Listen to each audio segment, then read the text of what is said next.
멋진 신세계, 올더스 헉슬리. 워낙 유명한 책이라 따로 설명은 필요 없을 듯하다. 1984와 함께 디스토피아 소설의 양대 산맥으로 꼽히는 소설이 바로 멋진 신세계이니 말이다. 개인적인 생각으로는 1984보다 멋진 신세계 속 디스토피아가 지금과 더 가깝지 않나 생각한다. 참고로 이번 리뷰에는 스포일러가 있으니 아직 안 읽으신 독자분들은 조심하시길. 멋진 신세계 속 사회는 말 그대로 멋진 신세계다. 질병도 가난도 불행도 고통도 없는 세계, 행복만이 가득한 세계. 그러나 모든 사람의 행복을 위해 인간의 자유는 억압되어야만 한다. 세뇌 교육으로 모두가 각자에게 주어진 일을 행복을 느끼며 수행하는 사회에서 자유라는 존재할 수 없다. 자유가 주어진다면 인간들은 각자 본인이 하고 싶은 일을 선택할 테고, 그러면 직업의 균형이 무너지고 말 것이기 때문이다. 자유를 억압하려면 인간의 사고를 억압해야 하고, 그로 인해 많은 것들이 금지된다. 철학, 종교, 예술 등이 사라지고 그 자리는 쾌락을 추구하는 촉감 영화, 지금으로 치면 4D 영화쯤 되려나? 와, 첨단 스포츠, 향기 오르간이 대신한다. 그에 만족하지 못하는 자들이 자유를 넘본다면 소마를 주면 된다. 부작용이 없는 완벽한 마약 소마를.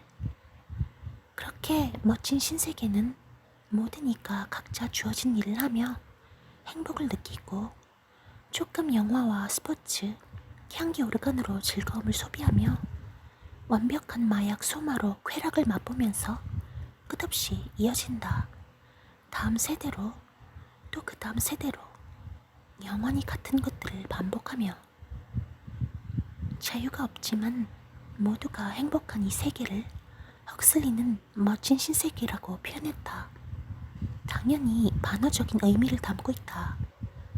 책을 읽어보면 알겠지만 자유 없이 모두가 행복한 세계, 인공적으로 인간을 탄생시키고 세뇌하여 완벽한 사회 구조를 지탱하는 세계, 철학과 예술과 종교 대신 급속한 쾌락의 도구들이 그 자리를 채우는 세계에 우리는 본능적인 거부감을 느낀다. 불행하고 고통받는 사람이 단 한 명도 없음에도 그 세계는 뭔가 잘못되었다는 느낌을 받게 되는 것이다. 내가 소설을 읽는 내내 생각한 건 도대체 그 거부감의 합리적인 근거는 무엇인가 였다.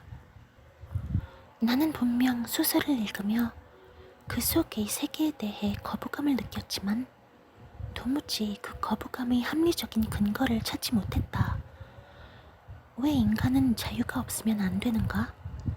자유가 없어도 모두가 행복하다면 충분한 것 아닌가? 철학과 종교와 예술이 없으면 안 되는 이유는 무엇인가?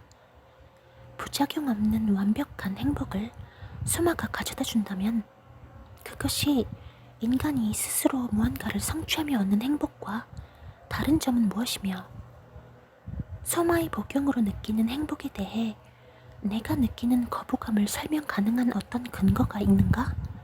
사실 이것들에 대한 합리적인 이유는 존재하지 않는다는 것이 내가 내린 결론이었다. 인간에게 자유가 있어야 할 이유도, 철학과 종교와 예술이 반드시 존재해야만 하는 이유도, 소마로 인한 행복이 잘못된 이유도 존재하지 않는다. 인간은 이유 없이 태어나 존재하는 존재이기 때문이다. 나는 이 소설이 종교의 세계에서 과학의 세계로 넘어가는 인류가 겪는 인간이란 무엇인가? 라는 질문을 던지는 소설이라고 생각한다. 과학 이전의 신이 존재하던 종교의 세계에서 인간의 존재 이유는 신을 통해 보장되었다. 신이 인간을 이 땅에 내려보냈고 인간은 신의 뜻을 받들어 죽은 뒤 신에게 가기 위해 이승의 삶을 살아가는 존재라는 것이 종교의 세계가 말하는 인간의 존재 이유였다. 그러나 과학의 세계로 넘어오며 신은 사라졌고, 과학은 아직 인간이 어디서 와서 어디로 가고 어디에 도착하는지 설명할 수 있을 만큼 성장하지 못했다. 인류는 존재 이유를 잃어버린 것이다.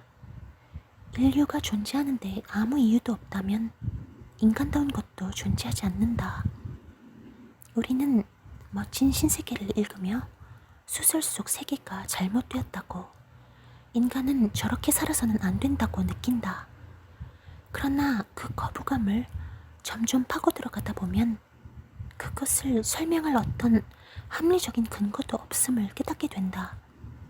그냥 느끼는 것이다. 이유는 없지만 잘못되었다고. 이 소설은 과학의 발전이 가져올 디스토피아를 보여주면서 그 위험성을 경고하는 동시에 인간을 인간답게 만드는 것은 무엇인가를 깊이 생각해보게 만드는 철학적 질문을 함께 던진다. 그 질문에 인간이 답을 찾는 날은 매우 멀거나 혹은 오지 않을 수도 있다. 그러나 신은 죽었고 과학은 답을 주지 못하고 있는 상황에서 우리는 끊임없이 인간다움에 대해 질문을 던지고 생각해야 한다. 그렇지 않으면 길은 두 가지뿐이다. 이미 죽은 신에게 기도하거나 과학이 답을 줄 것이라 맹목적으로 믿으며 멋진 신세계를 만들거나, 마지막 결말에서 자살한 존은 원시인의 세계, 종교의 세계에서 현대인의 세계, 과학의 세계로 넘어온 인물이다. 그는 두 세계를 모두 겪고 난 뒤 목숨을 끊는다. 목을 맨 존의 발은 방향을 잡지 못하는 나침반처럼 갈피를 잡지 못하고 흔들린다. 인류가 처한 상황을 정확히 보여주는 탁월한 결말이다. 흔들리는 나침반으로는 방향을 잡을 수 없다. 인류는 흔들리는 나침반을 버리고 스스로 자신의 길을 개척해야만 한다. 그 끝이 어디일지 궁금해진다. 멋진 신세계일지, 1984일지, 성경으로의 회귀일지, 혹은 전혀 다른 어떤 곳일지. 소설 속 한 문장, 천천히, 아주 천천히 느긋한 두 개의 나침반 바늘처럼 두 발은 전혀 서두르지 않고 오른쪽으로 돌면서 북쪽, 북동쪽, 동쪽, 남동쪽, 남쪽, 남남서쪽을 가리켰다. 그러더니 잠깐 멈췄고 몇 초가 지난 다음에 서두르지 않고 다시 왼쪽으로 돌았다. 남남서쪽, 남쪽, 남동쪽, 동쪽.